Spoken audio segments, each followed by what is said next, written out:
Continuando com citações talmúdicas sobre o tema pais e filhos, encontramos no Talmud, Sukkah 56, tratado Sukkah 56b, Amre Inchei, assim dizem as pessoas, Shuta de Yenuka Beshuka, ou de Avua, ou de Imei.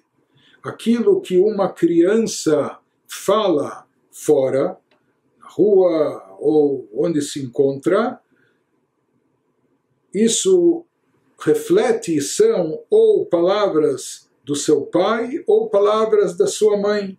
Em outras palavras, quando escutamos uma criança falando na rua, o tema da sua conversa ou as palavras utilizadas pela criança ou aquilo que ela diz e como ela diz, na verdade, isso reflete aquilo que ela escuta em casa, aquilo que ela ouve ou do seu pai ou da sua mãe. Em outras palavras, quando crianças, as criaturas, elas se espelham nos seus pais. E aquilo que elas falam, muitas vezes, é uma retransmissão daquilo que elas escutam, da forma que elas escutam em casa dos pais, do pai, da mãe. Então, se de repente a gente escuta palavras sábias, bonitas, etc., isso reflete a educação que estão recebendo em casa, aquilo, os valores que recebem em casa. Deus nos livre, se a gente vê uma criança, sei lá, falando palavrões ou bobagens, etc., porque bem provável que ela está escutando coisas desse tipo em casa do seu pai e da sua mãe. Portanto, quando crianças, as crianças, elas espelham, elas transmitem, elas refletem aquilo que elas escutam em casa do seu pai e da sua mãe. Uma outra citação talmúdica em Tratado Yevamot 62b nos diz que Bnei Banim Harehem Kebanim, filhos dos filhos, ou seja, netos, de certa forma, eles são considerados também como filhos.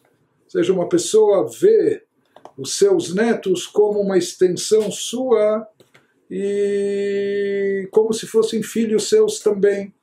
Existem até implicações disso, às vezes alahot relacionadas com isso, caso de prioridades, etc., seja para ensinar Torá, ou às vezes para suprir necessidades, etc., então, aqui se diz que na prática assim é, isso está baseado também em versículos bíblicos, que netos são considerados como filhos.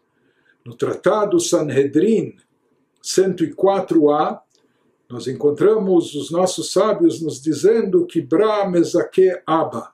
Existem situações onde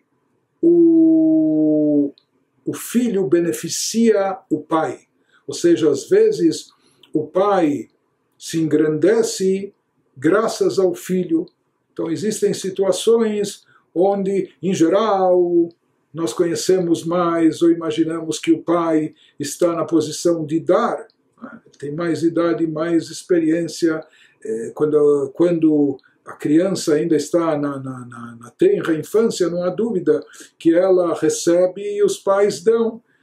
Alguns acham que durante toda a vida, sim, durante toda a vida, já que o pai tem mais anos de vida, mais horas de voo, não há dúvida que ele sempre vai ter mais experiência que o filho, por mais que experiência não se reflete só nos anos de vida, mas daquilo que a pessoa conseguiu aprender e extrair das suas vivências. Mas mesmo assim, existem situações onde os pais são beneficiados pelos filhos ou pelo mérito dos filhos. Os pais são engrandecidos graças aos filhos pelo mérito deles. Isso não deve perturbar a pessoa, porque os nossos sábios também dizem, no mesmo Tratado Sanhedrin, folha 105b, Bakol Adam Mitkaneh, Chutz Mibno Vetalmido. Natureza humana, os nossos sábios, eles conheciam e sabiam como nós somos suscetíveis à inveja. escutamos que alguém é bem-sucedido, alguém tem mais do que nós, ou o que for, materialmente, espiritualmente. Então isso causa uma inveja, ou lá no íntimo ou abertamente, ciúmes, inveja. Então se diz que de todos a pessoa tem inveja, é capaz de ter inveja com duas exceções. Um pai, ele não tem inveja do filho. E da mesma forma, um mestre, um professor, não tem inveja do seu aluno. Nesses dois casos, se diz que o pai, se o filho se tornou até melhor do que ele, o pai fica satisfeito. Isso não causa inveja, pelo contrário, isso lhe dá satisfação e orgulho.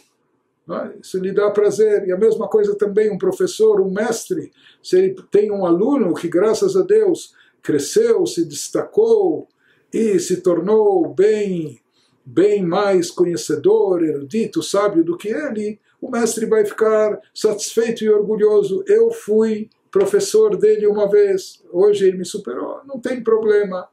Então, assim dizem os nossos sábios, sobre todos há inveja, com exceção desses dois pais, em geral não invejam a melhor posição dos seus filhos, e mestres, professores não invejam os seus alunos.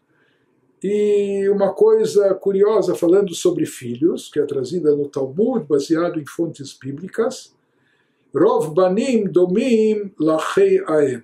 Se fala que há em traços de caráter uma semelhança, se diz que a maior parte dos filhos se assemelha aos tios, aos irmãos da mãe. Por isso, de fato, o Talmud nos diz que quando uma pessoa está em vias de se casar, etc., alguns querem levantar a ficha ou querem saber se há compatibilidade, etc., não é?